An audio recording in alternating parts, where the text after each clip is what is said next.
I'm Nathan Lada. And I'm Jill Sweetman. In the spring of 2011, we started Green Things Farm in Ann Arbor, Michigan. Here are some highlights from our first year. It all started when Jeff McCabe and colleagues received a grant from the U.S. Department of Agriculture to create a new farm incubator, which supports new farmers like us. It's really hard for people that want to get into farming to be able to afford land, to build the infrastructure they need. And so this is a place where they can start that process with an existing infrastructure. They can establish their clients, they can figure out their business models, and then transition onto their own farms over time.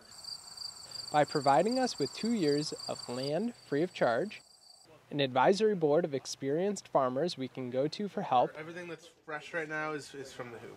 And essential infrastructure such as a well, barn, and hoop houses.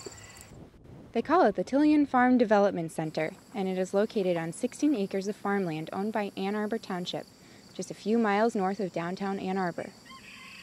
Last February, Nate and I submitted an application to Tilian to start our own farm business, Green Things Farm, and were accepted along with 2 other new farms, Seeley Farm, which grows seasonal salad greens, and Bending Sickle Community Farm, which raises heritage meats. After many weeks of planning, we put together a successful fundraising campaign and organized a volunteer workday to construct the first hoop house and clean out the beautiful old barn at Tilian that had not been used for over 60 years. Hoop houses are an essential part of Tilian, since the goal is to increase production of local food year-round for our community. To help fund the hoop houses, Lisa Gottlieb and Jeff McCabe started Selma Cafe at their home in Ann Arbor. Selma is a community breakfast salon where local chefs, using all local ingredients, cook for around 150 people one morning each week. People have fun, eat great local food, and donate money to the cause as they are able. The hoop house volunteers learn skills and have fun, like an old-fashioned barn raising. It is a great day of hard work, good food, and coming together as a community. Assembling the hoop house requires careful planning and teamwork. The ground posts are in. They were put in yesterday. The baseboards are going in.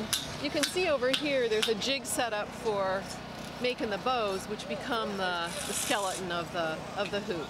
So we've got people knocking them together here. We've got people putting them together here. So pretty soon what will happen next is people will carry the bows over and they'll start installing them. And pretty quick you'll just see this skeleton form. It's really beautiful. Once the structure is up, a plastic skin is pulled over the frame. When completed, hoop houses allow us to offer fresh vegetables to residents and restaurants in the dead of winter and provides us with a source of income in the off-season. The hoop houses have no source of heat except the sun, but on a sunny January day, it can be 70 degrees inside.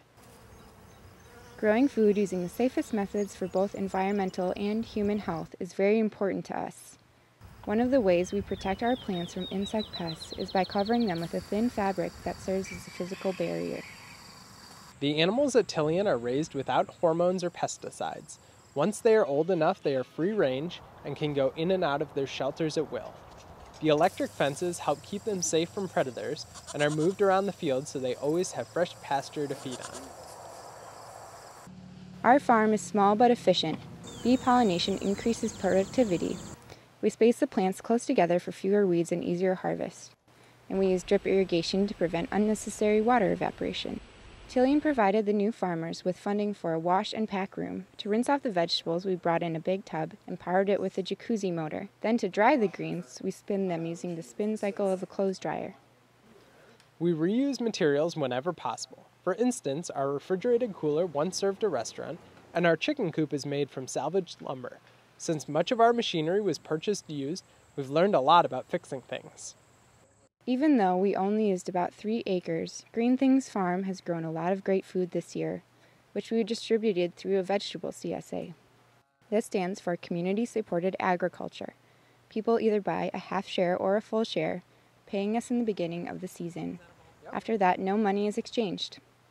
Each week they pick up their share of what is harvested that morning, from 6 to 14 different vegetables and herbs depending on what is in season. The great variety our customers receive is fun and really healthy. We enjoy talking about the foods we are offering, and we encourage people to come out onto the farm and visit. People today want to ensure their food is healthy to eat and that they can get it year-round. It's called food security. We are very proud of what we've been able to accomplish this first year at Tilian Farm Development Center and appreciate the continued community support we receive to make our business a wonderful and happy success.